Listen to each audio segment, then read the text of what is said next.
তিনতলা থেকে ব্যক্তির মৃতদেহকে উদ্ধারকে ঘিরে চাঞ্চল্য। আত্মহত্যা না খুন, ধোঁয়াশা। আততায়ীর হাতে খুন হতে পারে বলে অভিযোগ তুলে পুলিশি তদন্তের দাবি এলাকাবাসীর।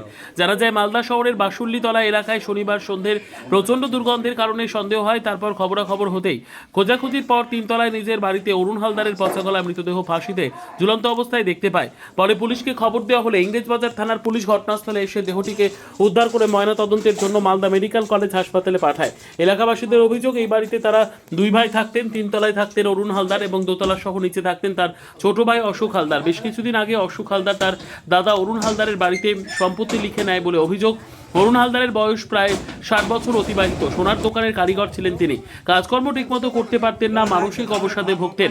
তার দেখাশোনা, খাওয়া দাওয়ার দায়িত্ব তার ভাই অশোক হালদারের উপরে ছিল, কিন্তু তার প্রতি অমানবিক ব্যবহার করা হতো বলে অভিযোগ এলাকাবাসীর। ফাঁসিতে ঝুলে নিজে মরল না কেউ মারল সন্দেহের বিষয়। গত দুদিন ধরে ঘরে ফাঁসিতে ঝুলে থাকলেও তার ভাইয়ের পরিবারের লোকজন কাউকে জানায়নি। তাই সঠিকভাবে পুলিশ তদন্ত করুক, যেন আসল ঘটনা বেরিয়ে আসে। যদিও মৃতের ভাগনা সুব্রত দাস সন্দেহের ঘটনা অস্বীকার করে বলেন, তিনি দীর্ঘদিন ধরে মানসিক অবসাদে ভুগছিলেন। সম্ভবত তিনি নিজেই ফাঁস লাগিয়ে আত্মহত্যা করেছেন। তবে পুলিশ তদন্ত করুক, তবে আসল ঘটনা জানা যাবে। কিভাবে তদন্ত হওয়া উচিত, আর আমরা এর পরিণতি দেখতে চাই যে অ্যাকচুয়ালি কেসটা কি হয়েছে। মানে একই বাড়িতে এত লোক থাকার পরেও একটা মানুষ আত্মহত্যা করে নিল, কারো কোনো খবর নাই, কারো কিছু জানা নাই। এই ম্যাটারটা আমাদের মনে হচ্ছে অবিশ্বাসযোগ্য। কদিন আগে মারা গেছে কি মনে হচ্ছে? সঠিক বলতে পারছি না, কিন্তু বাড়ির লোক বলছে যে কালকে সেই ব্যক্তিকে দেখেছিল জীবিত অবস্থাতে।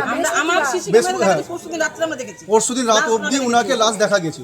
এই গন্ধ বেরোনোর পরে কি জানা? গন্ধ বেরোনোর পরই আমরা এই ম্যাটারটা বুঝতে পারি। আজকে সন্ধ্যাবেলা আমরা গন্ধ পেয়েছি। কিভাবে মারা গেছে? ফাঁসি দিয়ে, তাই তো বলছে। এখনো পর্যন্ত আমরা বডি দেখিনি। কি মনে হচ্ছে, মানে উনি নিজে সুসাইড করেছে নাকি মেরে দিয়েছে? দেখেন, এইভাবে আমরা তো আমাদের ওপিনিয়ন রাখতে পারি না। পোস্টমর্টম হোক, তদন্ত হোক, তারপরে জানা যাবে। মানে সন্দেহ হচ্ছে আপনাদের? সন্দেহ হচ্ছে, কিন্তু আমরা ওইভাবে কিছু বলতে পারবো না যে এটা কিভাবে কি হয়েছে। কোন এলাকা এটা? এলাকার নাম কি? যে এটা জায়গা হচ্ছে বাসুলিতলা, মুকদমপুর বাসুলিতলা। মানে এটাকে আপনারা তদন্ত চাইছেন পুরো? তদন্ত চাইছি, সঠিকভাবে তদন্ত। কি নাম কি যে মারা গেছে? উনার নাম হচ্ছে অরুণ হালদার। কি করতেন উনি? স্বর্ণকারী, মানে কারিগর ছিলেন? কারিগর, অবিবাহিত। বয়স কত হবে? বয়স 60 ধরুন। পাড়ার লোক বোঝার আগে বাড়ির লোক তো আগে বুঝবে না। বাড়ির লোকের কোনো বাড়ির লোকদের নিয়ে, বাড়ির লোক এখনো পর্যন্ত নিচে নামেনি বা উনাদের এখনো দেখা যায়নি। ওরা উপরেই বসে আছে, মানে বাড়িতেই থাকে। মানে আপনার এলাকাবাসীর সন্দেহ সন্দেহ বলতে আমরা যেটাই হয়েছে কিনা সেটা একবারে ক্লিয়ার জানতে চাইছি। কি হয়েছে সত্যটা জানতে, যে কি কেন মারা গেলেন। ঠিক আছে, আপনার নাম দাদা? আমার নাম শুভঙ্কর সরকার।